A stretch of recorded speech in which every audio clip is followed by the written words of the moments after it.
Step number 5, तुम्ही exact तुमचा brush और ब्युटी ब्लेंडर नेमका यूज कसा करायचा, तर त्याचा आन्सर आहे टॅपिंग रूल. येस, तुम्हाला फक्त असं टॅप करायचं.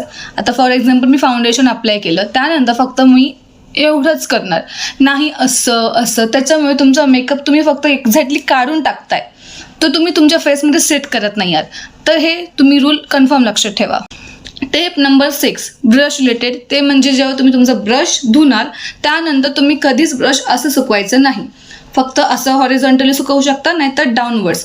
आणि तुम्हाला मी आधीच सांगितलं, ब्रशच्या या पोर्शनमध्ये जर पाणी गेलं तर काही अशा पद्धतीचं ह्याचं खालचं पार्ट आपलं स्टँड रिमूव्ह होऊ शकतं. सो मेक शुअर की त्याच्या आतमध्ये पाणी जाणार नाही.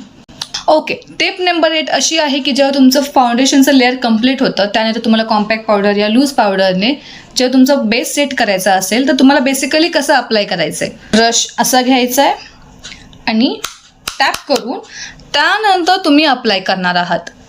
त्यामुळे एक्स्ट्रा पावडर फाउंडेशनमध्ये अडकत नाही आणि पूर्ण प्रॉपरली सेट होतो बेस. टिप नंबर 9 अशी आहे की एक्झॅक्टली ब्रश आणि ब्युटी ब्लेंडर वॉश कसं करायचं.